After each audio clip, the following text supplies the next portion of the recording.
Eh, bueno, perfecto. Bien, comenzamos entonces con la clase de hoy día. En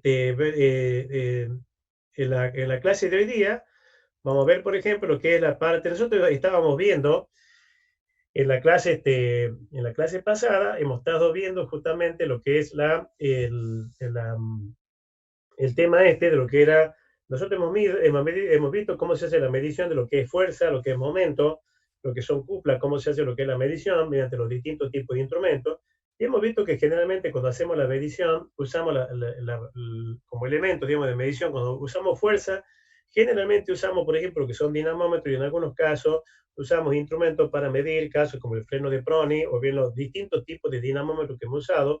Generalmente se utilizan los bienes de corriente Foucault, todo ello, en el caso, digamos, de los motores sincrónicos asincrónicos, que se utilizan justamente para hacer la determinación, lo usamos generalmente para hacer la medición de lo que es la potencia. Para hacer la potencia. Pero fíjese, hay un detalle que justamente, y después hemos visto dos instrumentos que nosotros, yo le decía que justamente nosotros no podemos medir potencia si no medimos a qué número de revoluciones está trabajando lo que es la máquina. Eh, eh, para eso, justamente, la clase pasada hemos estado viendo lo que eran justamente las mediciones cinemáticas, donde veíamos cómo medíamos lo que era velocidad, en función de los tipos de instrumentos que utilizamos para, sobre todo, para obtener lo que son las RPM, ya sean con contacto o sin contacto, que normalmente nosotros utilizamos para hacer ese tipo de determinación. O sea que cuando nosotros medimos potencia, necesitamos medir tanto, digamos, lo que son a través de esos tipos de dinamómetros, medimos lo que es la potencia y también medimos lo que es la RPM para saber justamente qué potencia entrega el motor en la máquina en función de los RPM que nosotros tenemos. Bien, un detalle importante, fíjese que esa medición de potencia que nosotros hacemos en ese tipo de máquina generalmente es lo que se llama la potencia efectiva, porque es la potencia que nosotros normalmente medimos, por ejemplo, en el caso por ejemplo, del dinamómetro, hacemos la medición, digamos, a lo que sería la potencia que nosotros tenemos a la salida del eje de la máquina, y sería la potencia que nos está entregando justamente la máquina. O sea que sería la potencia neta que estamos entregando, pero no así, digamos, lo que es la potencia que está generando justamente la máquina, sino la que nosotros tenemos ya cuando sale al eje. O sea, no tenemos en cuenta la potencia total, sino más bien la potencia neta que tenemos lo que es el eje. O sea, que no determinamos lo que son las potencias, por ejemplo, la potencia de pérdida originada por rozamiento, por calor, todas las pérdidas que tiene en este caso la máquina. Lo que vamos a ver ahora, justamente lo que se llama la medición de potencia, en el caso, por ejemplo, de un motor de combustión interna, que puede ser combustión interna, externa, o bien, digamos, alguna máquina de tipo alternativa, en donde vamos a ver justamente cómo se hace la determinación de la potencia, por ejemplo, en el caso de un motor de combustión. En principio, ¿cómo hacemos la determinación de la potencia? Ustedes fíjense, lo que nosotros, ya, digamos, lo que ustedes han visto en física, que todos hemos visto en física en algún momento, la potencia justamente está relacionada con lo que es la potencia, es trabajo por unidad de tiempo. O sea, trabajo neto que entrega la máquina o que absorbe la máquina en función de lo que es el tiempo. Las unidades de potencia que nosotros utilizamos, lo que es el vatio, que es un joule sobre segundo, donde un joule es un newton por metro, un newton es un kilogramo por metro sobre segundo al cuadrado. Y también que una de las formas en las cuales nosotros medimos lo que es potencia a través, digamos, a través de lo que es caballo vapor o bien de HP, y donde, por ejemplo, también en vatio o kilovatio, donde estas justamente son las relaciones que normalmente nosotros utilizamos. En el caso, por ejemplo, de ciclo de máquinas alternativas de vapor, ¿qué ocurre? Generalmente, digamos, lo que hacemos nosotros es cómo determinamos la potencia generada justamente por ese tipo de máquina.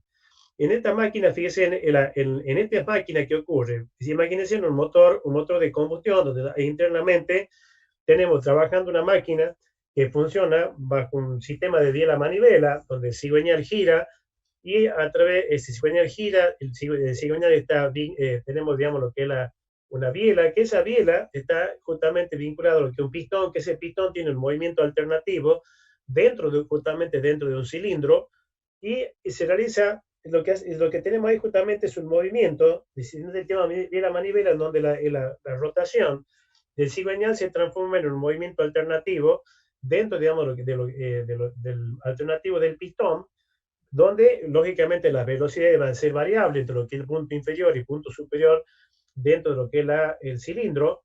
Como consecuencia de ello, fíjense acá, cómo hacemos para determinar, digamos, el tema, digamos, la potencia generada internamente. Ustedes fíjense que hay internamente, que lo que ocurre en el caso del motor de combustión interna, una máquina de vapor, en el caso del motor de combustión interna, cuando se produce el encendido de lo que es la mezcla, o bien, digamos, el combustible, dependiendo de la mezcla, digamos, depende ya sea que sea diésel o naftaleno, justamente se produce la combustión de la mezcla y se genera un efecto, digamos, de una generación como consecuencia se origina una presión en lo que es en la cabeza, en lo que sería la cabeza del pistón, originando justamente lo que sería en el proceso después, durante el proceso de combustión, en la expansión, generando el trabajo útil para que la máquina, el cigüeñal, pueda rotar y seguir funcionando.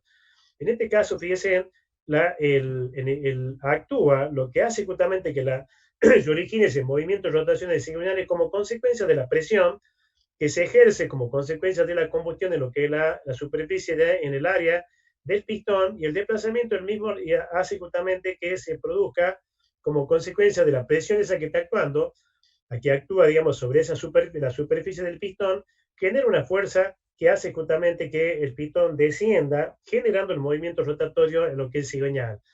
Si nosotros tenemos esa presión que actuando sobre esta área, esto hace justamente, ¿qué ocurre? La presión interna que tenemos dentro del cilindro a lo largo de lo que es la carrera del pistón, la presión no es constante, sino que varía, o sea, varía en función, digamos, de la carrera del pistón. Entonces, ¿qué ocurre entre lo que sería su punto muerto inferior y un punto muerto superior? Esa presión varía. Entonces, el tema justamente para determinar lo que es la potencia, si ustedes, el ciclo, por ejemplo, de una máquina de este tipo, similar a acá lo vamos a ver justamente un poco más en el ciclo, por ejemplo, de un motor. Fíjense en el ciclo del motor, ustedes ya deben haber visto quizá algo en termodinámica. El ciclo del motor, ¿cómo es? Fíjense, tiene una carrera, partiendo del punto muerto superior, hace lo que es la aspiración, por debajo de la presión atmosférica, ahí justamente cuando se abre la válvula de admisión, aspira justamente lo que es ya sea mezcla de combustible y aire, o bien, digamos, o bien aire solamente si es diésel, realiza el proceso justamente se cierra la válvula de admisión, se produce justamente el proceso de compresión. En este momento se hace lo que es el encendido de la mezcla, se hace justamente el encendido, se produce el efecto de compresión. Como consecuencia de esto se hace todo el proceso justamente de compresión, se hace todo el encendido, se hace la parte de expansión, que es la carrera útil. En este punto justamente se abre lo que es la válvula de escape, originando justamente lo que es el escape de los gases de la combustión. Durante todo este proceso, fíjense, esto sería, si nosotros tenemos, acá tenemos representado lo que son las presiones, y acá tenemos representado lo que es volumen, tenemos presión y volumen, o sea, presión por volumen es lo que nosotros, el área encerrada dentro de lo que sería este diagrama, de este ciclo, dentro de lo que el ciclo, todo lo que es esta área, es lo que el trabajo neto, digamos, que está desarrollando lo que es la máquina. ¿Tá? Esto es el trabajo neto, esto es de pérdida, o sea, el trabajo útil es justamente lo que nosotros tenemos dentro de lo que es el diagrama. Esto, por ejemplo, lo que está punteado, lo que se conoce como diagrama teórico, y el ciclo real justamente se asemeja, digamos, lo que sería el ciclo, digamos, ideal o el teórico. El ciclo indicado, el que se encuentra en la parte interna, es menor que el teórico. Acá lo tienen justamente en colores. Ustedes ven cómo funciona. Y esto sería el diagrama cerrado. Y esto se repite en cada vuelta, en cada 2 vueltas que da, digamos, el cigüeñal, se hace todo el proceso en el caso del motor, de lo que sería un motor de 4 tiempos, o bien se hace en una vuelta cuando tenemos un motor de 2 tiempos. El tema justamente es que el motivo justamente de la clase de hoy es ver, digamos, cómo hacemos nosotros para determinar, por ejemplo, cuál era, si esto es trabajo, si esto es el trabajo desarrollado por la máquina, fíjese en el trabajo desarrollado por de la máquina, esto justamente nosotros a partir de lo que es la determinación del trabajo podemos determinar lo que es la potencia generada por la máquina, porque acuérdense, potencia es trabajo por unidad de tiempo, entonces midiendo lo que es esto que es energía, lo que es trabajo, podemos sacar lo que es potencia a partir, digamos, de la relación trabajo en función de lo que es la unidad de tiempo. El tema justamente de la clase de hoy es ver cómo hacemos nosotros para determinar, a partir de lo que es este diagrama, determinar justamente la potencia que está generando la máquina, en este caso un motor de combustión interna. Esto, por ejemplo, que tenemos acá es lo mismo que está acá, donde esto sería, este es el diagrama del ciclo cerrado, y esto sería el ciclo si nosotros lo desplegamos, lo abrimos, fíjense, sería esto, donde tenemos acá, esto sería el punto muerto superior, acá en la carrera cuando se abre la válvula de admisión, comienza, esto, en la línea que tenemos acá es lo que sería la presión atmosférica. Al abrirse la válvula de admisión, genera una depresión para que justamente ingrese, en este caso ingresará mezcla o bien combustible, dependiendo de si es nafter o diésel. Se hace justamente el proceso, supongamos que nafter entra lo que es mezcla, se realiza justamente el proceso de compresión de lo que es esa mezcla. Antes que llegue al punto muerto superior, se produce lo que es el encendido. Fíjense en cómo acá tenemos lo que es la presión que se va generando. Acá la admisión se hace por debajo de la presión atmosférica. En este punto vemos cuando comienza lo que es la compresión, empieza a aumentar la presión y antes que lleguemos al punto muerto superior se hace lo que es el avance al encendido. Se hace el encendido, se hace el proceso de combustión de la mezcla, se hace la expansión, la parte de combustión, lo que es la expansión, y después aquí se hace la apertura del escape, sacando todos los gases de la combustión hacia afuera a una presión superior a lo que es la atmosférica para de vuelta llegar acá y volver a comenzar el ciclo. O sea que si esto nosotros lo cerramos, lo juntamos, tendríamos justamente el mismo diagrama cerrado, el diagrama cerrado que tenemos aquí lo tenemos abierto. ¿Tá? Acá está un poco en colores, exactamente lo mismo, lo que son las diferentes carreras, es lo que hace justamente lo que es el ciclo de un motor de combustión. ¿Tá? Bien, en lo que hace, por ejemplo, acá, por ejemplo, está un poco descrito lo que son, por ahí, por ejemplo, lo que creo que todos lo deberían tener claro, fíjense en acá, esto sería lo que es el sistema biela-manivela, donde el pistón justamente hace todo lo que este ciclo, pasando justamente lo que un extremo a otro, en dos recorridos del pistón, haciendo las carreras ascendente y descendente, en donde la única carrera útil, digamos, la única, la parte útil justamente cuando se hace el proceso de combustión, que genera justamente como consecuencia de la combustión esa presión para que el pistón descienda y haga todo y pueda cumplir justamente lo que es el ciclo. Bien, esto por ejemplo, un poco para que tengan una idea de lo que es el diagrama, cómo se obtiene este diagrama, que en principio justamente se llama este diagrama indicado. Y vamos a ver por qué se llama diagrama indicado. Esto sería el ciclo cerrado, que haría justamente cuando la máquina arranca desde acá, hace esto, hace esto, hace esto, se va cumpliendo el ciclo y va pasando por diferentes puntos, así como le expliqué hace un rato. ¿Tá? Bien, siguiendo con esto, fíjense, lo que se hace para medir, para determinar, para obtener justamente ese diagrama, y vamos primero cómo se obtiene ese diagrama. Ese ciclo de la máquina se obtiene justamente a través de unos dispositivos llamados indicadores, aparatos indicadores. Esquemáticamente, ¿cómo funciona el aparato indicador? Este fue el primero inventado, desarrollado por el amigo Watt, que eh, estudió cómo se podía hacer la determinación de esos parámetros. En donde, si ustedes se fijan, por ejemplo, si yo tengo acá un conducto, este conducto que está conectado a un pequeño cilindro, esto sería la parte de lo que es la cabeza del pistón, en donde acá está la cámara de combustión, y la idea de obtener justamente cómo se va originando esa variación de presión, cómo se obtener ese diagrama, que se llama justamente indicadores. Es por eso justamente que la potencia que nosotros determinamos se llama potencia indicada, porque es justamente obtenida a través, digamos, de estos instrumentos que son los indicadores. Bien, fíjense en acá, lo que hace justamente es determinar ver, digamos, la forma de medir lo que es la presión que va actuando a medida que todo el pistón se va desplazando a lo largo de su carrera, cómo varía esa presión, o sea, cómo va variando la presión que está actuando justamente en lo que es la cabeza o la superficie del pistón. Entonces, acá fíjense, este conducto azul lo que tiene justamente es un conducto, imagínense, es un conducto que permite que al actuar la presión acá, la presión se va a transmitir a través de este pequeño cilindro, donde en este cilindro lógicamente tiene la misma presión que tiene la que está actuando en lo que es la superficie del pistón. Entonces acá tiene un resorte, un resorte calibrado que contrarresta un poco el efecto, lógicamente porque la carrera que tiene el pistón no es la misma que tiene este pistón pequeño. Entonces tiene un resorte calibrado, ahí cuando se corte nos volvemos a conectar y continuamos, ¿no? Bien, acá, fíjese, por un lado medimos lo que es la presión y por otro lado, esto también está vinculado de forma tal, así esquemática, que cuando el pistón se desplaza, todo el conjunto se desplaza bajo este sistema, bajo este mecanismo, en donde teniendo un punto fijo, ¿qué pasa?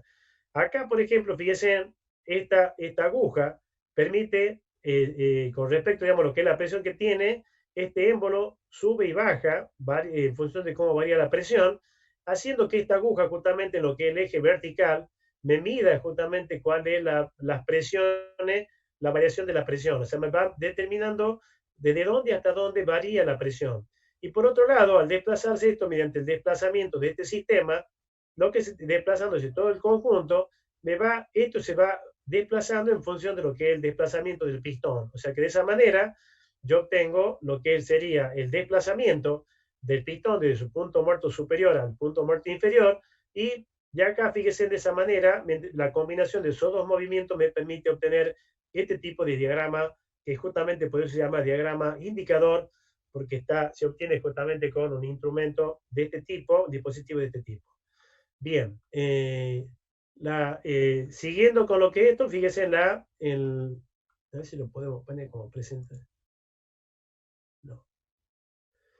A ver si queda más. Un segundito, a ver si aparece más claro ahí. Bien. Ahí está mejor. Ahí está mejor y aparece mejor, así que bueno. Bueno, fíjese, estábamos acá. eh, bueno, le quedó claro cómo funciona el ciclo de lo que es el motor, ¿no es cierto? Fíjese, por ese motivo, como este instrumento que determina lo que es la potencia neta, que está la potencia neta siendo la potencia indicada, que es la potencia interna que tenemos dentro de lo que es la máquina, pues se llama justamente potencia indicada, que no es igual a lo que es la potencia efectiva, la potencia que tengo en la punta, en el eje. En principio se llama potencia indicada, y ustedes fíjense, ¿cómo determinamos lo que es la potencia indicada? En principio, si nosotros tenemos, por ejemplo, una presión que está actuando en una superficie, esa presión, lógicamente, al actuar sobre la superficie va a originar lo que es una fuerza. Va a determinar, o sea, presión es fuerza sobre área, o sea que yo a partir, digamos, de lo que es la fuerza va a ser igual a lo que sería la presión que se llama presión indicada, multiplicada por lo que sería el área, me da justamente lo que es la fuerza que está actuando en el pistón. Lo ideal es justamente determinar, como la presión varía, o sea, para poder realizar el cálculo, lo que tenemos que hacer es obtener lo que sería lo que se llama presión media indicada, o sea, que sería la presión media, o sea, la presión promedio, como sería la presión media indicada, vendría a ser la presión media, o sea, la presión que estaría actuando como valor medio a lo largo de todo lo que es el recorrido de la carrera del pistón. O sea, sería esa presión media indicada, por lo que es la sección, me estaría dando justamente la fuerza que está actuando. Ustedes saben que el trabajo, ¿qué es lo que es? Fuerza por distancia. Si nosotros si tenemos lo que es la carrera, tenemos justamente lo que es el trabajo, o sea, ya tenemos la fuerza que es presión por el área, y multiplicado por la carrera tendríamos justamente lo que es el trabajo dividido en función del tiempo nos daría justamente la potencia. Generalmente la potencia la medimos en, en caballo vapor, pero es importante, fíjense que la carrera, importante decimos la carrera, pero ¿qué pasa? La velocidad del pistón El pistón, justamente, el pistón no tiene una velocidad constante, sino que varía a medida que va pasando de su punto muerto superior a su punto muerto inferior. ¿Por qué? Porque la velocidad no es constante, sino que tiene, la velocidad es variable, pasando justamente por, arrancando en el punto muerto superior e inferior, la velocidad es cero, pasando justamente por el punto medio a su velocidad máxima, y eso es una velocidad cíclica que está cambiando de positiva a negativa, pasando por su extremo donde tiene el valor cero. Por lo tanto, fíjense que la potencia es conveniente empezarla en función, digamos, de lo que es esa velocidad media, para poder obtener lo que es la potencia. Una cosa importante, ustedes se recuerdan que yo les decía justamente que nosotros no podemos hablar de potencia si no tenemos en cuenta lo que es las revoluciones, o sea, las RPM a la que está funcionando el motor. Ustedes ven, por ejemplo, que cuando uno ve, digamos, dicen la potencia entregada por un motor, por ejemplo, en el caso, por ejemplo, de un vehículo, dice, si un motor de combustión interna puede entregar tantos caballos a tantas revoluciones. O sea que la potencia máxima que entrega es tal potencia a tal revoluciones. ¿Por qué? Porque las revoluciones, o sea, la velocidad de rotación, la velocidad, digamos, la RPM, influyen, digamos, directamente sobre lo que es el cálculo de lo que es la potencia. Bien, en lo que es la parte de potencia, fíjense, la potencia puede entregar lo que se llama potencia efectiva, y la potencia efectiva, que es la potencia que nosotros medimos, lo que sería el eje de la máquina, no es la misma que la potencia indicada, y esto justamente es la relación entre ambas, lo que nos da, está relacionada con lo que es rendimiento mecánico. ¿Por qué? Porque justamente la potencia indicada es la que tenemos como consecuencia del funcionamiento internamente, lo que nos puede entregar el aparato indicador de acuerdo al funcionamiento interno de la máquina, y el efectivo, el que tenemos justamente en el eje, y no tenemos en cuenta, digamos, ahí, en donde hay, por ejemplo, la diferencia entre lo que es la potencia indicada y la potencia efectiva, nos daría justamente todas las pérdidas de potencia que se originan por rozamiento, por los diferentes efectos, digamos, que en el propio funcionamiento del sistema generan, y como consecuencia de eso, vamos a tener una potencia menor en el eje. ¿Tá? Ustedes fíjense en qué importante, la importancia que tiene un poco como concepto para ustedes lo que es la medición de esto. ¿Por qué? Porque nosotros hemos visto que los instrumentos que vimos, caso freno de Pron y los distintos de corriente de Foucault, nos permiten medir lo que es la potencia efectiva, o sea, la potencia que tenemos a la salida del eje, pero no la potencia indicada. Por eso justamente en el caso como el de lo que es un motor de combustión, lo importante es justamente ver cómo determinamos lo que es esa potencia, y la forma de hacerlo a través justamente de estos aparatos indicadores, que justamente por eso se llama potencia, recibe el nombre de potencia indicada. Bueno, ¿cómo se clasifican estos indicadores? Estos indicadores, en principio, se clasifican, pueden ser de tipo mecánico, ópticos, a diafragma equilibrado, o bien de tipo electrónico. ¿Ya? Los más sofisticados, por supuesto, son los electrónicos. Vamos a ver un poco para que ustedes vean todo lo que se han usado. Capaz que por ahí algunos se usan, pero hoy por hoy, más que nada, llegamos a los últimos, que son los más modernos, ¿no? En los aparatos indicadores, fíjense, tenemos el mecánico. Entonces, por ejemplo, ¿cómo funciona? Fíjense, acá tenemos lo que el pistón está conectado justamente a lo que es a la parte de lo que es la cámara, o la parte superior de lo que sería a uno de las cámaras que tiene el cilindro. Acá tiene una válvula de 3 vías. Acá está justamente, fíjense en lo que es este elemento, este pistón, donde acá tiene el resorte, que hace justamente que contrarresta el efecto de la presión. Este resorte es calibrado. Es un resorte que está calibrado. ¿Por qué? Porque en principio está calibrado y depende justamente de la presión que tengamos que medir internamente en la máquina. ¿Y por qué está calibrado? ¿Cómo está calibrado? Justamente, ¿por qué? Porque fíjense, cuando actúa la presión acá, actúa en la cara de este pequeño pistón, hace que a través de este émbolo, esto se levanta, la aguja justamente que se mantiene en el extremo fijo, me va a registrar acá lo que en el tambor me indica justamente en este sentido, en el vertical, me está indicando las variaciones de presión que yo tengo, perdón, en el interior, me va indicando cómo varía la presión en lo que sería el eje vertical. Y a su vez, este mecanismo tiene un sistema, en este caso tiene un sistema que permite generalmente con un sistema, digamos, con un sistema parecido a lo que es una tanza que está vinculado al movimiento manivela, que genera lo que es la rotación o un sistema de polea, donde permite justamente hacer rotar el tambor a medida de que el pistón se desplaza. Entonces está conectado de manera tal que cuando el pistón se desplaza, este tambor puede oscilar, o sea, gira en un sentido o en otro, lo cual me permite obtener justamente lo que es el diagrama indicado en función de lo que sería en la forma, digamos, que lo hemos visto, generándome así, digamos, el diagrama indicado de lo que sería de este cilindro, ¿no?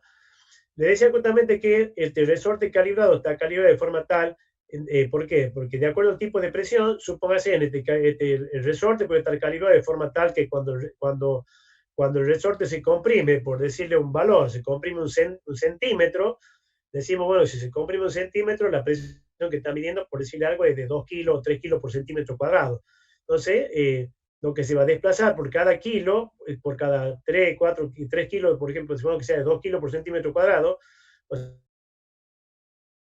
teniendo lo que sería el diagrama que tenemos acá, un diagrama abierto, o sea que directamente el diagrama que obtenemos así de esta manera, este sería de tambor oscilante para obtener este tipo de diagrama, y el abierto sería cuando tenemos revoluciones mayores, el diagrama se recomienda que sea continuo para obtener este tipo de diagrama abierto. Si nosotros lo cerramos, obtenemos lo mismo que tenemos acá. Bien.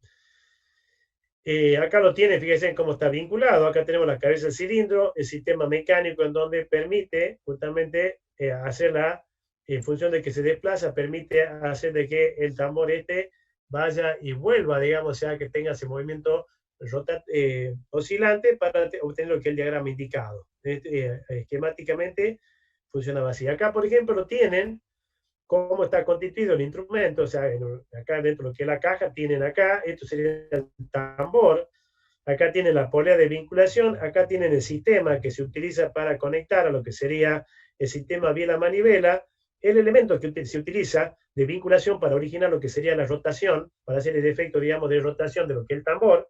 Acá tenemos lo que es el resorte, ese, digamos, calibrado.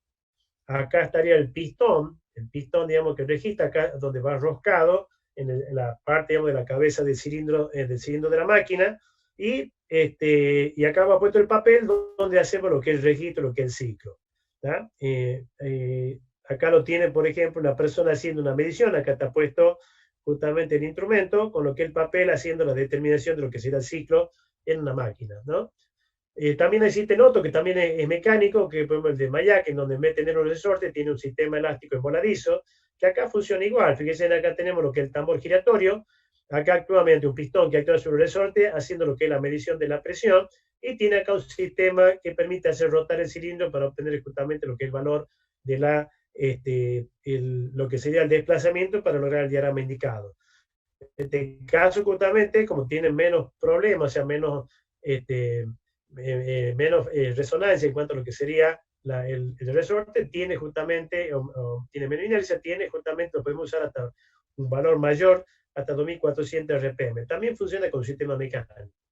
Después existe lo que se llama, el otro que se llama de diagrama equilibrado, en donde acá, por ejemplo, lo que se tiene un sistema con el efecto originado que hace el resorte, en el caso, por ejemplo, de lo mecánico, aquí lo hace justamente lo que es la presión de un gas. La forma como trabaja, fíjense en la forma como se hace, cómo trabaja, acá lo tenemos esquemáticamente representado. Lo que se tiene, esto sería lo que es el eje de rotación de lo que es la máquina, acá tenemos lo que es el eje de la máquina, en el eje de la máquina, acá tenemos esto que está acá, que no tiene vinculación mecánica, es un círculo completo, un círculo graduado, que justamente se puede desplazar independiente, digamos, de lo que es la posición de lo que tenemos aquí, en lo que sería el eje rotatorio. Lo que se tiene acá, fíjense que yo esto lo puedo mover hacia un lado, hacia el otro, o sea, eligiendo con respecto a cero un valor, un ángulo, una posición angular, en donde acá, en este punto, tenemos lo que es un contacto. Acá tenemos un contacto y acá tenemos otro contacto. Entonces, ¿qué pasa? Cuando este eje gire, este eje gire, cuando haga contacto acá, justamente me va a permitir cerrar un circuito, una parte del circuito. Y por otro lado, fíjense acá, lo que tenemos acá internamente, como se ve acá, tenemos acá va roscado lo que es la cabeza del cilindro, donde acá tenemos justamente actúa lo que es la presión interna que tenemos justamente lo que es ese motor.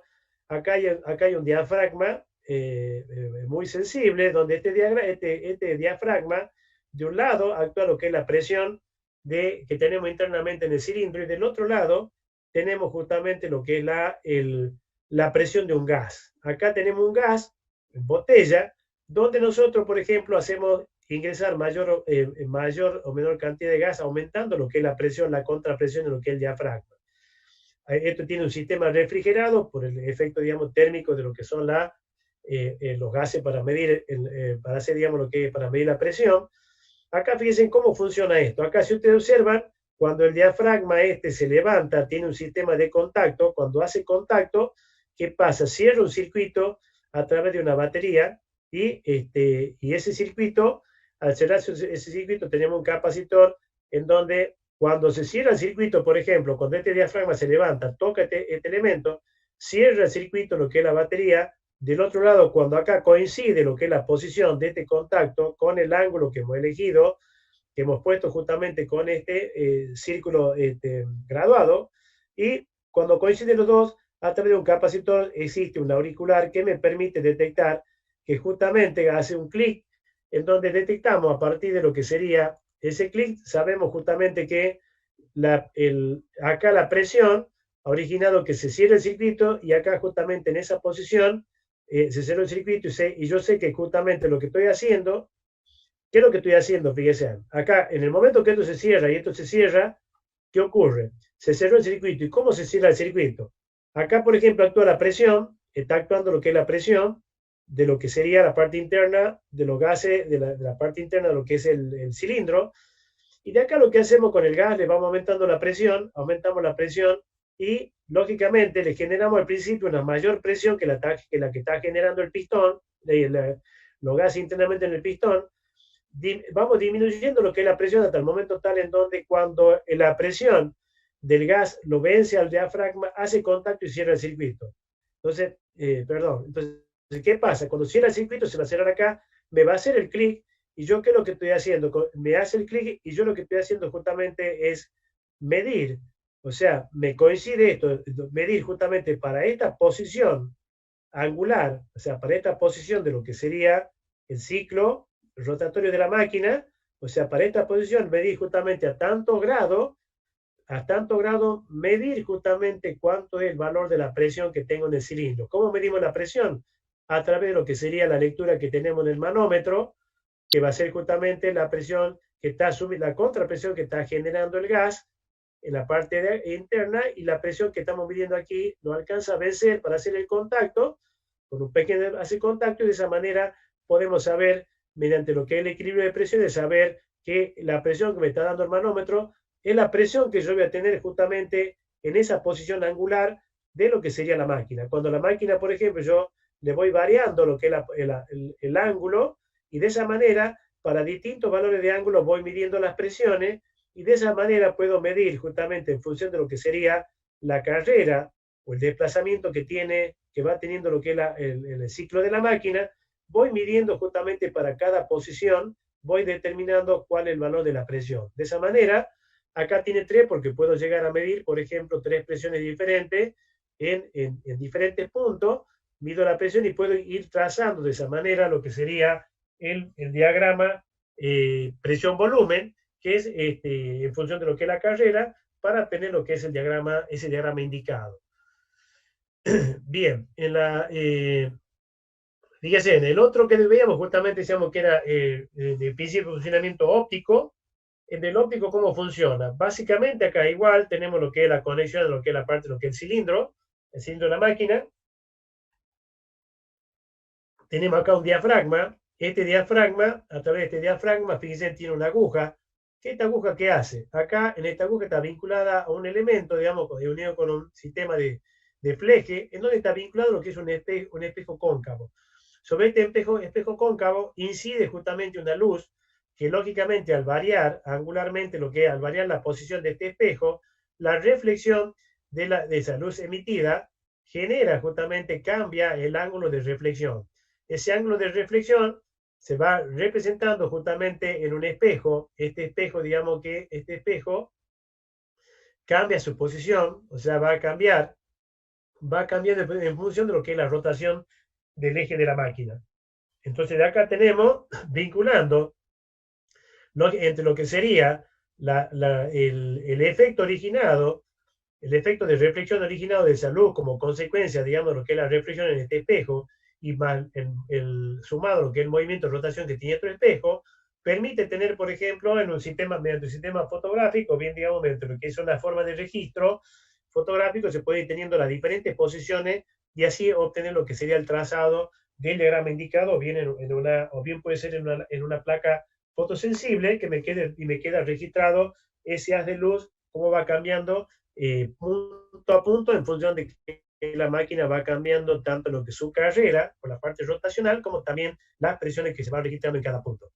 Estos son, por ejemplo, los principios deben más básicos que se han usado, que es lo que ha llevado hoy justamente más que nada a llegar a lo que son con el uso de los modernos, que es la parte electrónica, en donde en lo electrónico, ¿qué es lo que hacemos? Se usan accesorios, fíjate, transformamos justamente lo que es la variación de presión, la transformamos en algún tipo de señal, puede ser una señal de tipo conductiva, puede ser, digamos, lo que sería lo que son los sensores piezoeléctricos. Los sensores piezoelécticos, después vamos a ver cuando veamos la parte de ultrasonido, vamos a ver justamente los elementos piezoeléctricos, y un poco yo les comentaba algo, por ejemplo, que son la balanza, que nosotros decimos la balanza electrónica, que tiene justamente ese elemento piezoeléctrico. El elemento piezoeléctrico son, les recuerdo, son cristales, son generalmente cristales a base de silicio, que son siliconato de bario, titanato de boro, que tiene justamente cristales que tienen una conformación especial de tal forma que cuando al cristal nosotros le aplicamos una deformación, o sea, cuando nosotros lo deformamos, genera justamente se genera con una diferencia potencial, genera una tensión. Entonces, cuando mayor es la cantidad cuando mayor es la deformación, mayor es justamente la tensión que genera. Entonces, justamente cuando estamos hablando de lo que es presión, si yo aplico presión sobre la superficie y pongo un transductor de ese tipo, puedo llegar a medir justamente lo que es la presión, puedo medir justamente tener un cambio de variación de lo que es la señal que emite justamente ese tipo de transductor como consecuencia, digamos, de la generación de una diferencia potencial mayor o menor en función, digamos, de la presión que está actuando sobre ese tipo de elementos.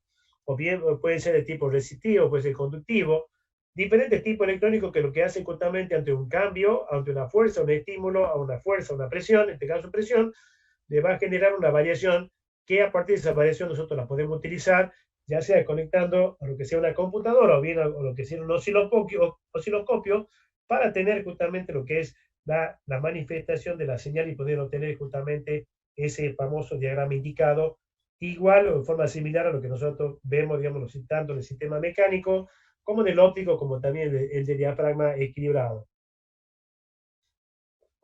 Bien, siguiendo con esto, fíjense, por ejemplo, que tenemos este banco, después, bueno, cuando volvamos a la facultad lo vamos a ver.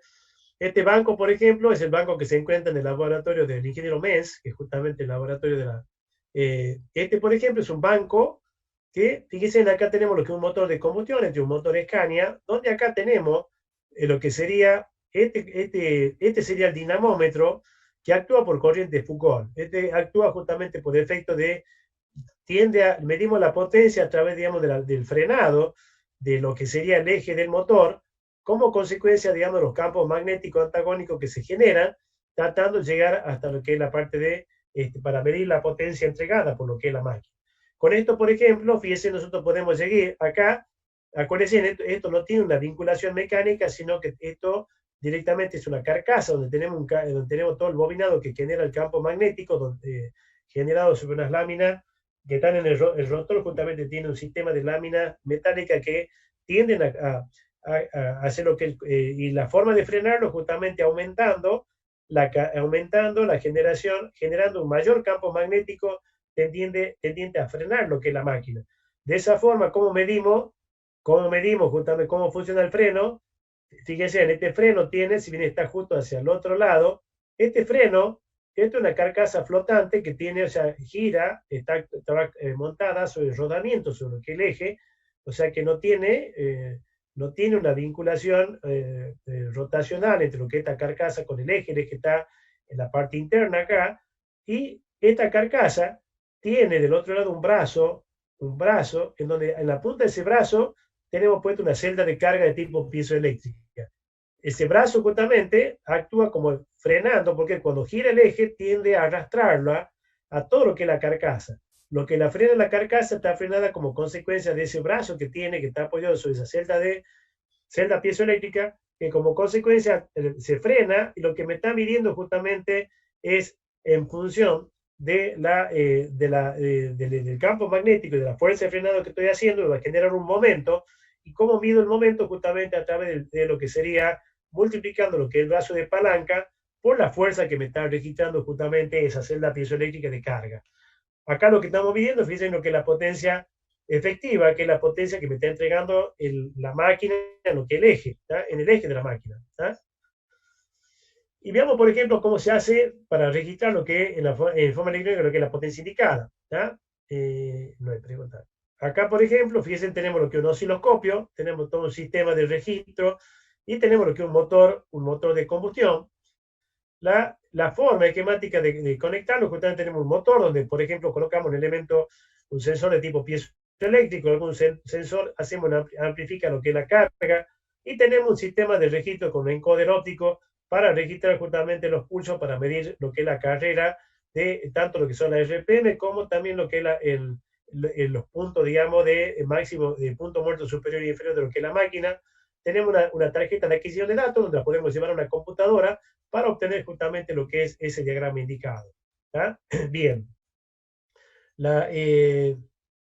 En este caso, fíjense, esto que ustedes están viendo acá es lo que sería el sensor de presión. El sensor de presión tiene, fíjense, esto no es nada más ni nada menos que una bujía especial donde tiene un conducto que justamente me permite internamente acá, la bujía va colocada en lo que es en la culata, en la parte, digamos, de lo que es la cámara de combustión. La presión va a actuar justamente a través de lo que sería este conducto que me permite, a través de lo que sería ese transductor de tipo resistivo, bien, digamos, si es un piezoeléctrico, me permite registrar lo que es las variaciones de presión. Entonces, me está registrando permanentemente la presión interna que tiene, digamos, que ocurre dentro de lo que es el cilindro. Acuérdense que hablamos de presión que actuando sobre la cabeza del pistón, pero de acuerdo, acuérdense, bajo el principio de Pascal, toda la presión interna se distribuye igual en todo sentido, con la misma intensidad. Entonces, midiendo acá, estamos midiendo la misma presión que tenemos, que está actuando lo que sería la cabeza del pistón. ¿Tá?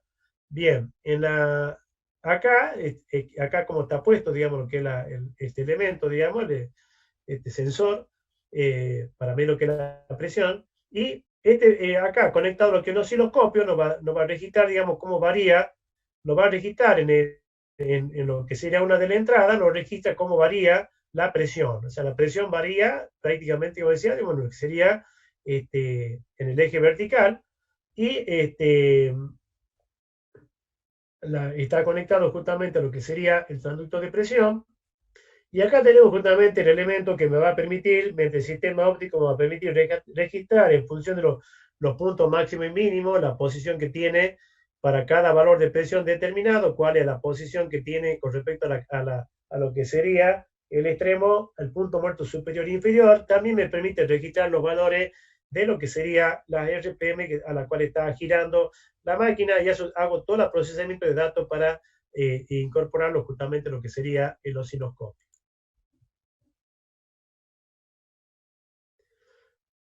¿Cuál sería un indicador un indicador de falla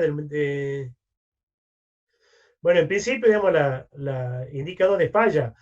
En principio, estos instrumentos, por ejemplo, cuando vos, por ejemplo, tenés un instrumento, o sea, cuando nosotros hablamos siempre de lo que es medición, nosotros para usar cualquier tipo de instrumento, o sea, tanto como cualquier tipo de instrumento, o que estamos midiendo para medir, como todos los instrumentos que nosotros utilizamos tienen que estar calibrados. Acuérdense, cuando hablamos de instrumentos, es importante saber, digamos, de que nosotros tenemos que estar midiendo, tenemos que usar un instrumento que esté perfectamente contrastado contra un elemento patrón y saber que nos está dando los valores realmente exactos. Sí, por ejemplo, hay sistemas en donde, por ejemplo, no sé si eso es lo que me pregunta en cuanto a lo que es la calidad de la medición, cómo sería, digamos, que el instrumento está viendo bien, o bien, digamos, cómo sería en el caso, por ejemplo, de detectar una falla en lo que es el funcionamiento del motor. No sé si a eso te refieres, porque hay instrumentos, por ejemplo, que permiten, por ejemplo, a través de transductores, por ejemplo, pueden permitir, por ejemplo, en el caso de un motor de 4 tiempos, se puede llegar a medir, por ejemplo, si alguno de los, el funcionamiento, por ejemplo, así en función de la presión que entregan los cilindros, se puede llegar a detectar, por ejemplo, si alguno si los cuatro están funcionando forma similar, o bien, digamos, si a través, digamos, lo que es el registro de las presiones, por ejemplo, saber si de pronto uno, por un problema, ya sea, digamos, de un mal funcionamiento, por ejemplo, de una válvula, o bien, por ejemplo, también de lo que es un mal funcionamiento de lo que es el sistema de encendido, me esté generando una diferencia, una falla en lo que es la presión generada, lo cual me hace justamente que el motor, al no estar trabajando uno de los cilindros de forma adecuada, me va a generar justamente vibraciones, ruido y pérdida de potencia justamente en lo que sería la máquina, ¿no? En lo que es el motor. Bueno, exacto. Para eso justamente todo instrumento puede fallar, todo instrumento puede tener error, de todo principio tiene error. Lo que hay que ver justamente si el error ese se mantiene dentro de los parámetros aceptables, y lo que hay que hacer siempre cuando nosotros hacemos lo que es una medición, y eso tenganlo claro, es justamente yo tengo que hacer lo que es una calibración, o sea, calibrarlo al instrumento, o sea, para ver que periódicamente cuando nosotros hacemos cualquier tipo de medición que nosotros hagamos, tenemos justamente que acreditar que el instrumento ha sido calibrado. ¿Qué significa calibrado?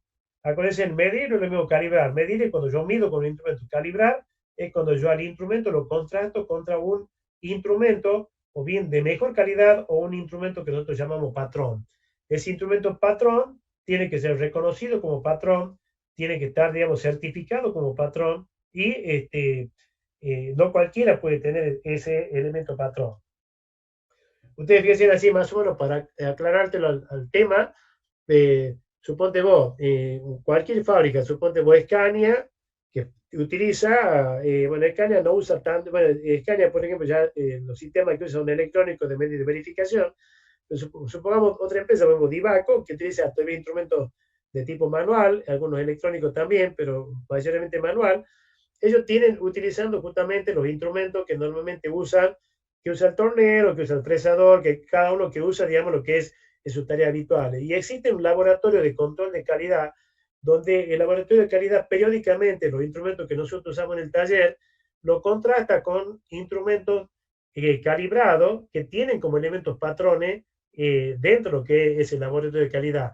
Entonces, esos instrumentos del laboratorio de calidad son considerados patrones. ¿Por qué? Porque están certificados. Generalmente son elementos certificados, por ejemplo, ya sea, digamos, por el IRAN, por el INTI, o bien por instituciones que acreditan justamente que su instrumento tiene justamente un error muy bajo, o sea, que tiene una buena trazabilidad y que puede ser utilizado como elementos patrones. Esos instrumentos patrones no salen del laboratorio de calidad. ¿Por qué? Porque son los elementos de contraste de lo que nosotros utilizamos dentro de lo que sean nuestras actividades normales. O sea, periódicamente uno hace la verificación para ver si sus instrumentos todavía siguen midiendo en forma adecuada o si no han variado en su medición para evitar cometer errores en lo que es la parte de fabricación. ¿No? O sea que siempre, cuando nosotros hacemos una medición, siempre tenemos que acreditar si algo, siempre, hoy por hoy, en cualquier trabajo que nosotros hacemos de medición, tenemos que justamente adjuntar el certificado de calibración del instrumento, donde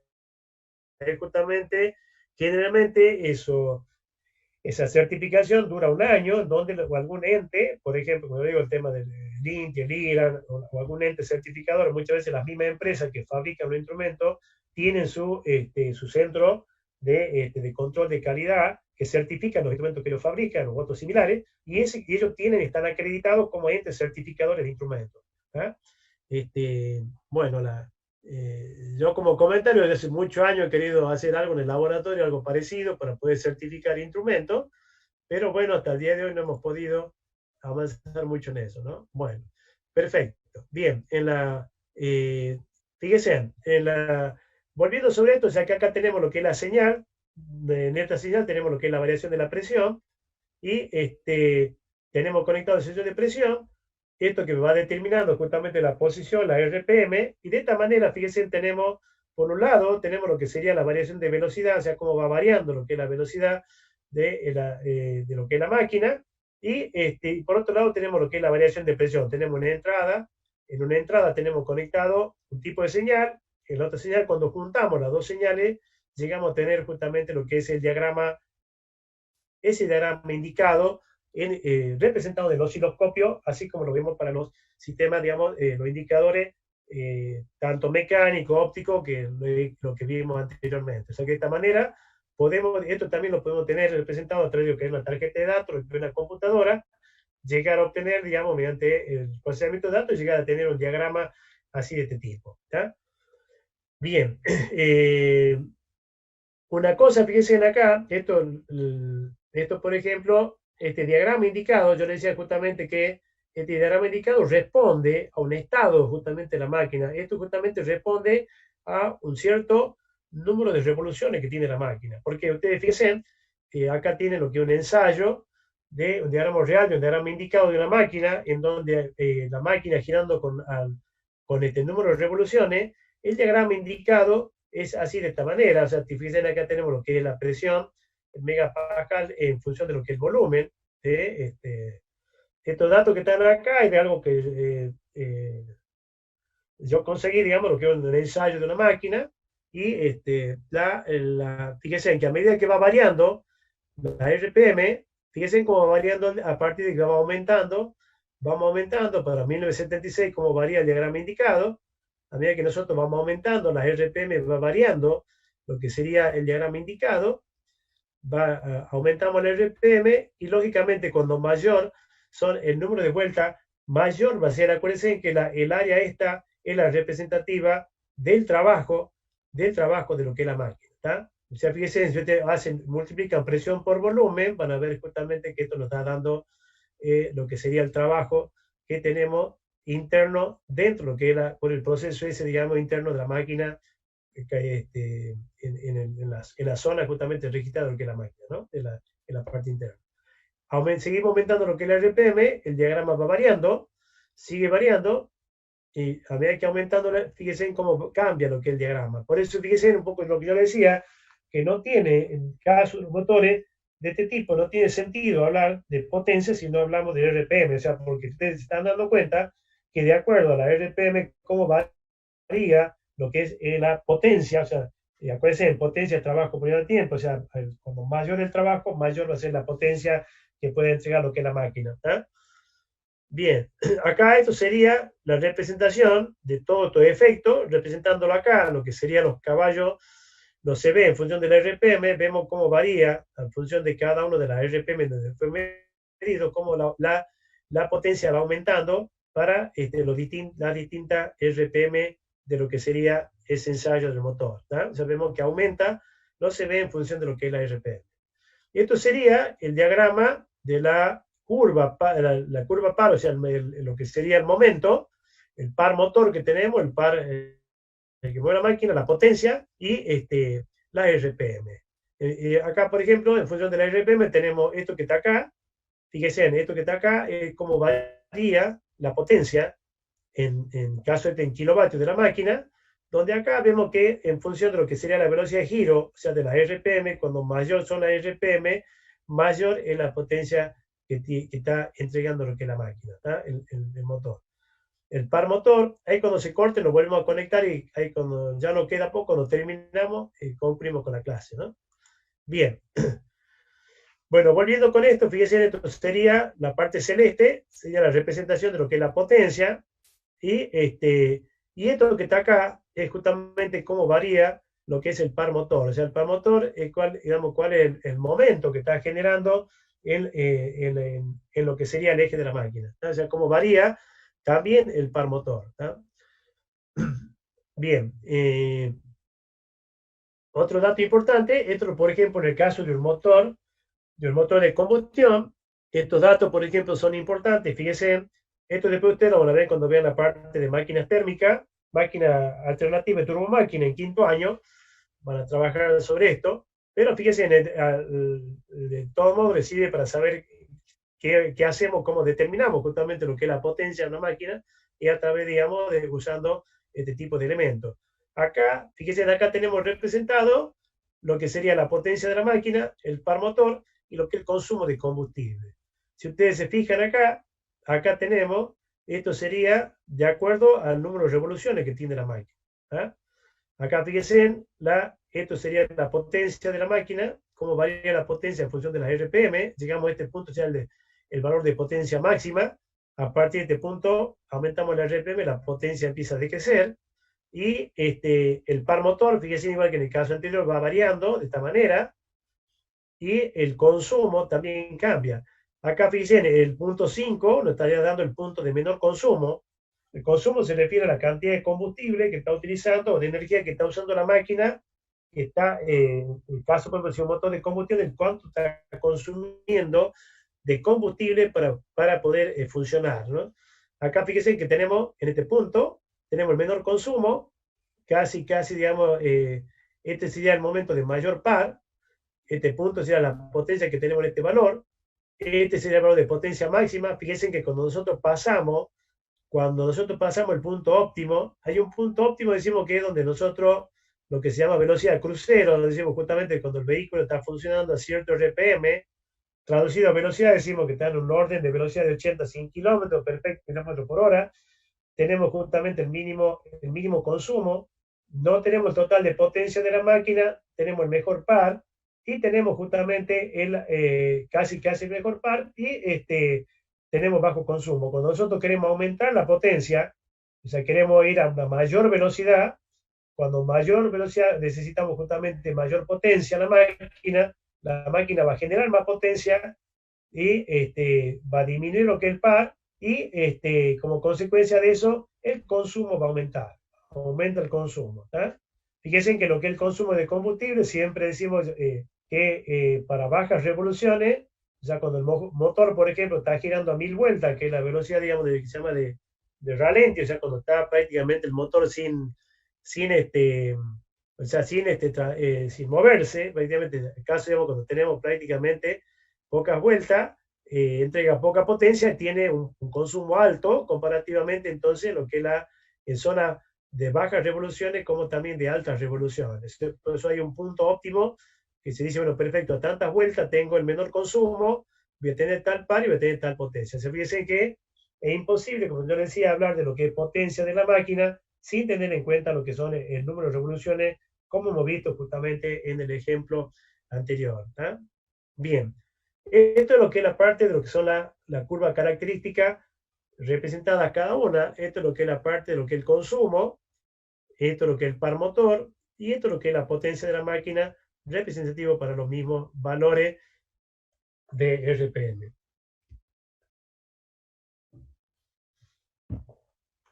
Bien, acuérdense, cuando se corte nos conectamos de vuelta, ya queda poquito, ya terminamos. Y, y vamos acá justamente con el trabajo. Bueno, primero, ¿alguna pregunta, algo sobre el tema, algo que no hayan entendido?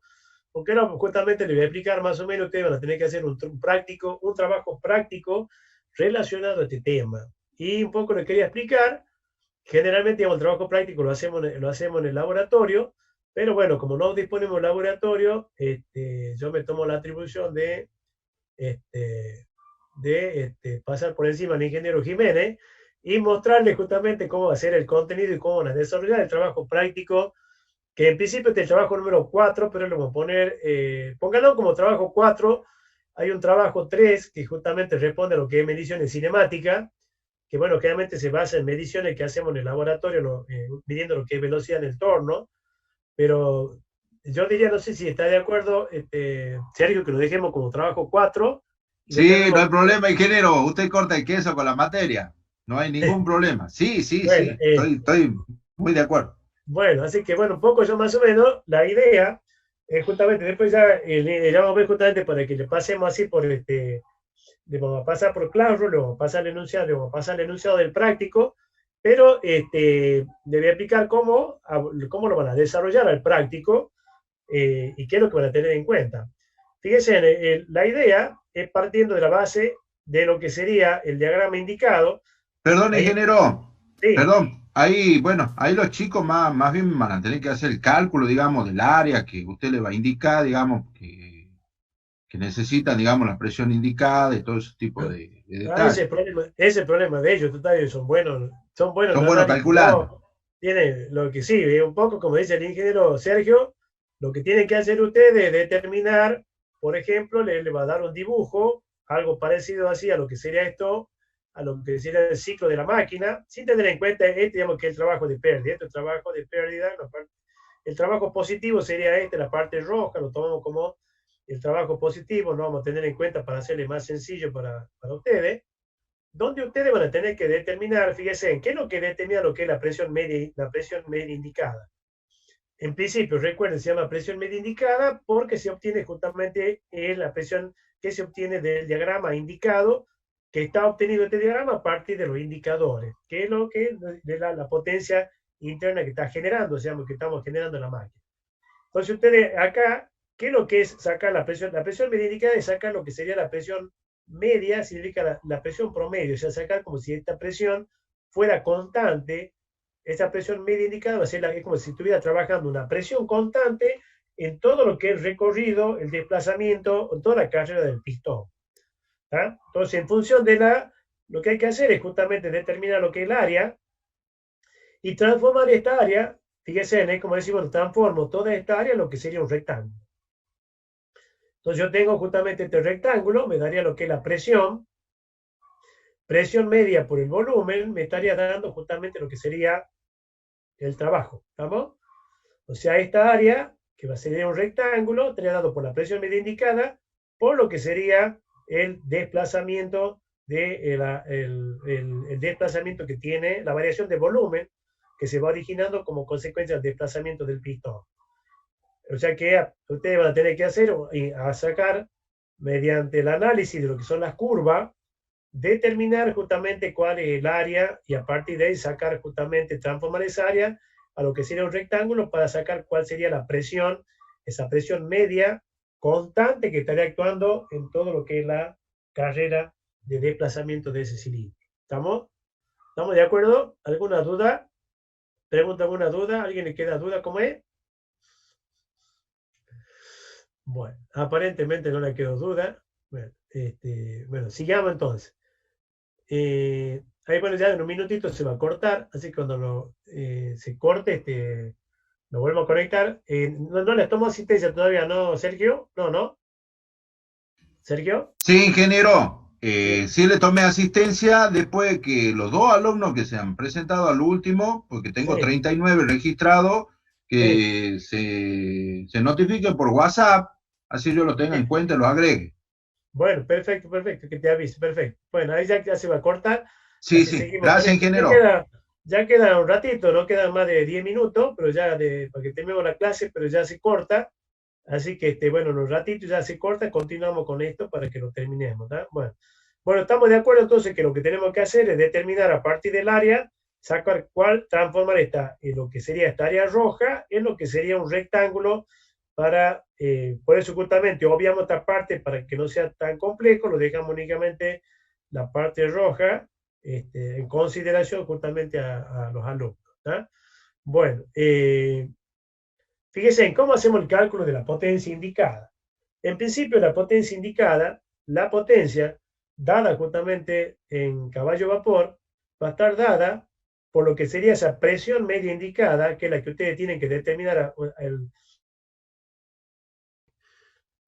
Bueno, recuerden entonces en el enunciado del problema, el ingeniero lo que le va a pedir es justamente, le va a pedir justamente que a partir de lo que el diagrama indicado, de lo que es un motor de combustión, determinen justamente a partir del diagrama indicado cuál es la potencia indicada generada por la máquina, en el caso, por ejemplo, de un motor de 4 tiempos y también justamente que tiene, por ejemplo, 4 cilindros. Que le puede pedir eso también, de lo que es la potencia indicada o bien la potencia efectiva de la máquina, teniendo en cuenta lo que es el rendimiento mecánico, que son las cosas que uno puede llegar a determinar a partir de lo que sería este tipo de trabajo, ¿no?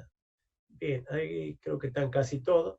Bueno, fíjense, siguiendo con lo que es la parte del práctico, esto se ha creado una fotito si quieren para que lo tengan. Ahí yo lo voy a dejar ahí y le voy a ir explicando cómo se. Fíjense, en la potencia, la potencia en caballo vapor está dado justamente por lo que es la presión media indicada, que esa presión media indicada ustedes van a tener que sacar del diagrama, o sea, van a tener que determinar a partir del gráfico que le dé el ingeniero, que van a tener que sacar cuál es el valor de la presión media indicada, que sería la presión que estaría actuando como premedio, actuando sobre lo que sería el área del pistón. Esa presión media indicada es kilo sobre centímetro cuadrado, acá no puede ser centímetro, es centímetro cuadrado, es presión, kilo sobre centímetro cuadrado acá, y multiplicado ¿por qué? Por el área efectiva del émbolo. ¿Tá? ¿Por qué el área efectiva? Porque esto, por ejemplo, puede ser un pistón, que puede ser de un solo efecto, de dos efectos, y puede estar actuando de un lado o del otro. Y, o sea, el área efectiva sería, si es el caso, por ejemplo, de un motor de combustión interna convencional, va a ser la superficie que tiene el pistón. ¿tá? O sea, la superficie que lógicamente es circular, es sacar pi por diámetro al cuadrado sobre 4, sacamos justamente cuál es el área efectiva del pistón, puesta justamente en centímetros con cuadrado. Fíjense, es importante las unidades, ¿para qué? Para obtener lo que es caballo vapor. Aplicando esta expresión, van a obtener directamente, colocándolo, acá cuál es en centímetro cuadrado, el área, centímetro cuadrado, C es la carrera en metros, cuenta en metros de lo que es la carrera del émbolo. ¿tá? Y N el número de revoluciones que tiene el motor. ¿tá? Una cosa importante, en el caso, por ejemplo, si estamos hablando de que el motor está girando, digamos, a 4.000 vueltas, a 4.000 RPM, si el motor es de 4 tiempos, hay que dividirlo en 2. Se divide el número, supongo, si está girando a 4.000 vueltas, el número que hay que poner es 2.000 vueltas, o sea, sería n dividido 2. ¿Por qué? Porque él está haciendo, o sea, el ciclo lo está haciendo en 2 vueltas de cigüeñal. ¿tá? O sea, que en 2 vueltas, en 2 rotaciones completas, está haciendo un ciclo. Sería, sería directamente por N, en el caso que fuera un motor de 2 tiempos, sería el N que estamos midiendo. O sea, si es 4.000 vueltas, motor de 2 tiempos, sería el N total. Y si es de 4 tiempos, al N lo dividimos en 2 porque lo está haciendo, cada ciclo lo hace en 2 vueltas de cigüeñal. ¿tá? Y después dividido lo que es 70 y 75 para obtener justamente directamente esto, para poner el número de vueltas en RPM y justamente revoluciones por minuto, y los 75 para transformar lo que es kilográmetro a lo que es CB. ¿tá? Entonces, de esa manera, fíjense, teniendo en esas unidades, obtenemos lo que es la potencia en CB.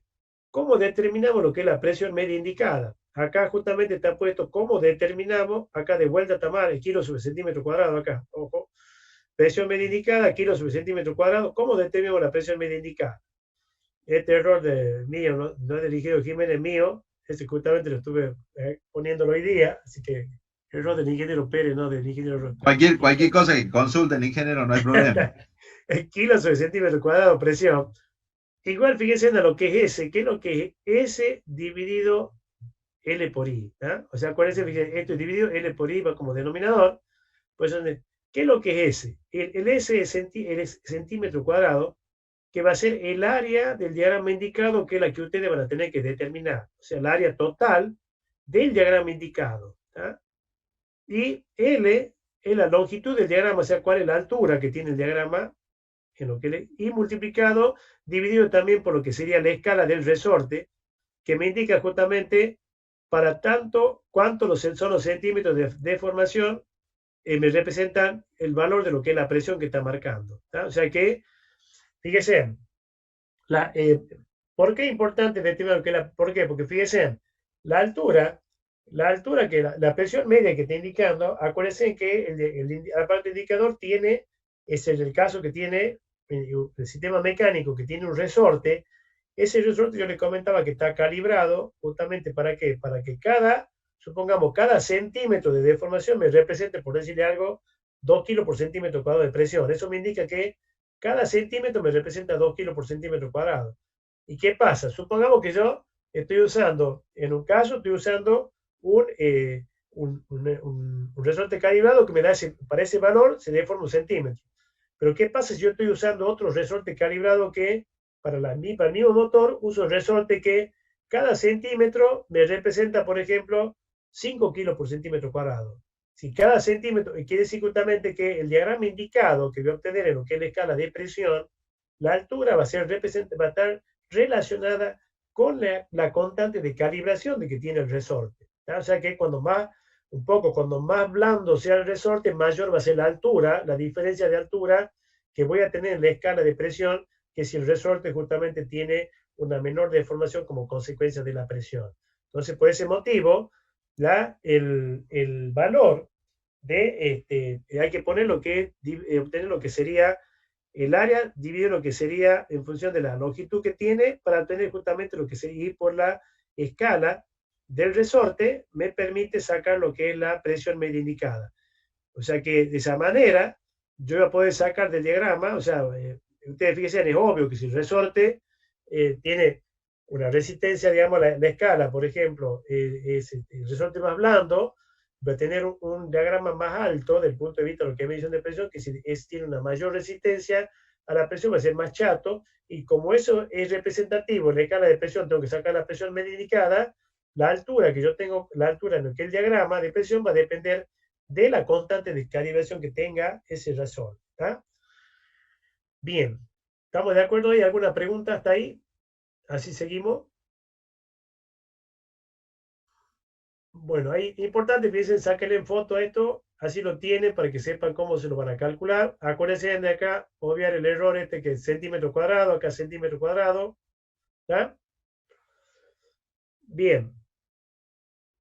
Bueno, ¿no hay pregunta? Bien. Ahora bien, pregunto, ¿cómo van a hacer para determinar el área? ¿Alguien me puede decir cómo van a determinar el área? Acuérdense que ustedes tienen que determinar el área a partir de lo que sería esta banana que tienen acá. Van a tener que determinar justamente cuál es el valor de la presión media indicada, o sea, el valor promedio. ¿Cómo lo van a sacar esto? ¿Tienen alguna sugerencia, alguna idea o no?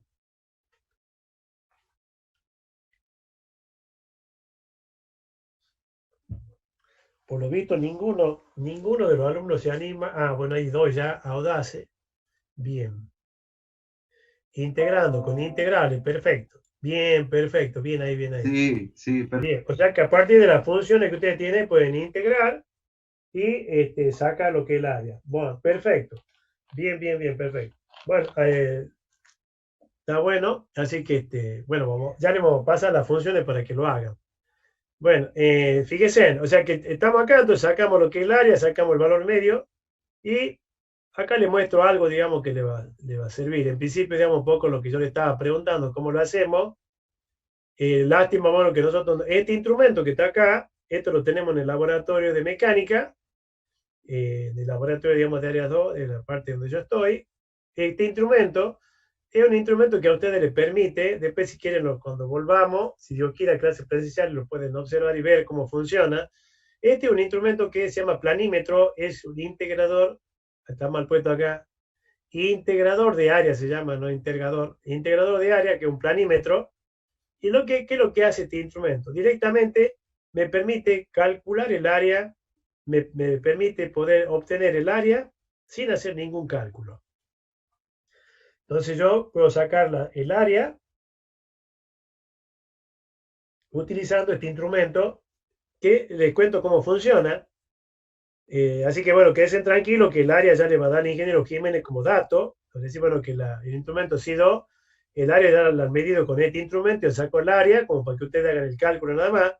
Lo ideal, ¿cuál era? Justamente que ustedes usando este instrumento determinen el área para que vean cómo funciona.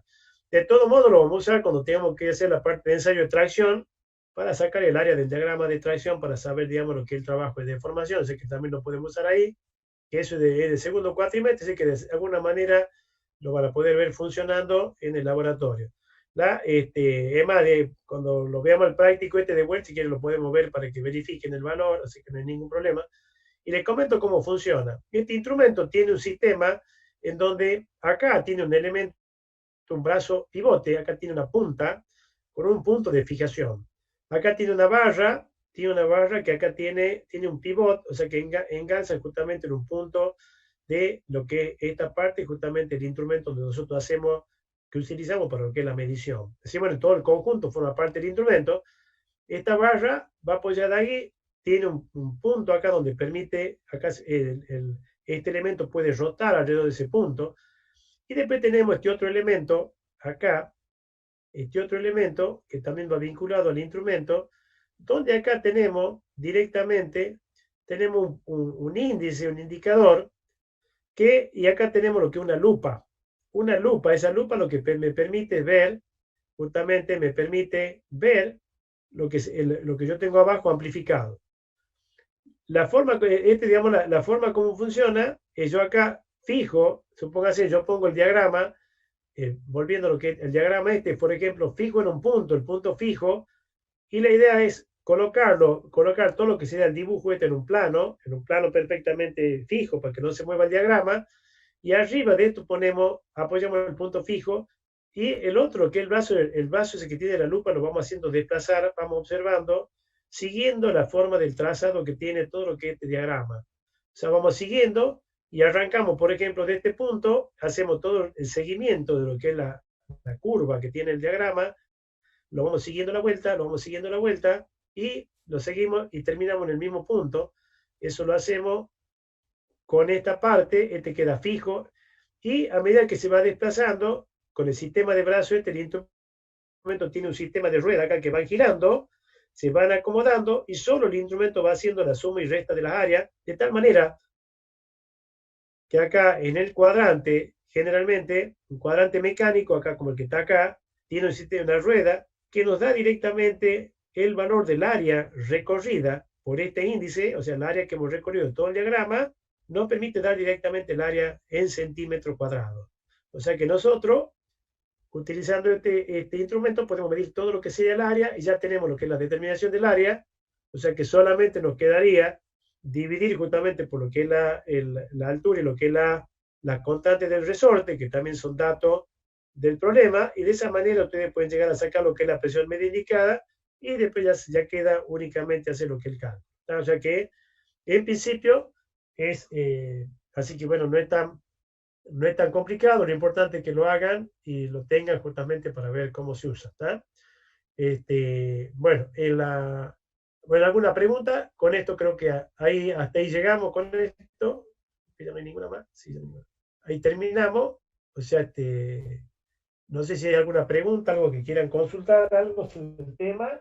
Y bueno, si no, ya nos estamos conectando de vuelta el viernes que viene. Bueno, perfecto.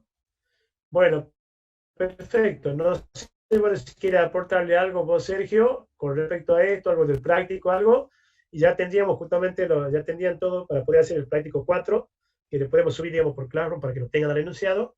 Si no, cualquier cosa, Sergio, si no lo puede, me lo pasa, ya tengo. Ingeniero, al práctico 3 ya le Sí, vamos ya le vamos a subir sí, también algunos detalles ahí en el bueno, tema en el tema del cálculo. Creo que este era el práctico 3. Después, bueno, después ya nos ponemos en contacto, ya le vamos a bueno, subir a ellos perfecto, porque habían unas partes que había que adjuntarle a los prácticos para que ellos tengan también de instructivo. Con usted para que le subamos el práctico ya con todos los detalles, y ellos calculen nada más, como usted bien le perfecto, dijo, le sí, ponemos el área, digamos, si sí, ellos tienen razón, se puede integrar el área por análisis matemático en un papel milimetrado, lo podrían hacer si tienen la figura a escala, se también, sí, hacen, digamos, al detalle y calculan el área, pero bueno, nosotros le vamos a pasar el área para que ellos lo calculen sí, directamente. así lo hacemos más fácil. Está bien, bueno, bueno, el pelo. Bueno, no sé si están de acuerdo ellos, ¿no? Capaz que lo quieran hacer por integral. Ah, bueno, si quieren calcular no hay problema, ya le Le damos pasamos para la que calculen cuestión. por integrales, Está bien, pero lo van a tener que hacer 3D, ingeniero, está ¿no? bien, sí, sí, sí, está bien. No, les digo nomás. No, están de acuerdo de eso, así que no hay ningún problema, como así, pero después hay que ver. Bueno, jóvenes, bueno, cualquier cosa, bueno, estamos en contacto a través del grupo de WhatsApp. Bueno, ya, bueno, la clase que viene el viernes, ya vamos a empezar a ver lo que es otro tema, que es la parte de medición de presión. Y vamos a ir viendo algo así de los prácticos, yo les voy a ir contando, porque hay cosas que hacemos en laboratorio, vamos a ir viendo para que vayamos haciendo los prácticos también en lo que es la parte de medición. Vamos a ver de qué manera, Yo le adjunto igual que en este caso algunos datos para que lo tengan y lo puedan resolver. ¿Ah? Bueno, Perdón, ingeniero, son más o menos, después yo ya le paso, son sí, 6 hojas, 7 hojas del práctico anterior, bien, donde, perfecto. bueno, está el torquímetro y están algunas tablas para que a ellos Ah, después, perfecto. Bien. cuando tengan, digamos, que hacer el trabajo ese de la rosca, lo Ah, está, está. adjunten. Ah, Bien, ya ves, ingeniero, pasa que estoy confundido este trabajo, en realidad el trabajo 5. Este es claro. trabajo práctico 5 en realidad. El tercero es el de la parte del tornillo, el cuarto es el de mediciones cinemáticas, de medición de velocidad del torno, y este es el número 5. Está bien. Sí, sí, sí, perfecto. Ya nos ponemos de acuerdo y le pasamos. Bien Sí, ahí. sí, ya lo vamos a poner de acuerdo, ya lo pasamos. Bueno, perfecto, jóvenes. Pero si no hay ninguna pregunta, y bueno, Sergio, estamos en contacto. Y bueno, buenas noches. Y bueno, le agradezco la participación. Disculpen si por ahí hay algo, disculpen los errores como este. Así que bueno, estamos en contacto. Bueno, hasta luego. Y el viernes que viene estamos en contacto de nuevo. Nos conectamos en otra clase. Pero, chao, hasta Estamos en luego. contacto.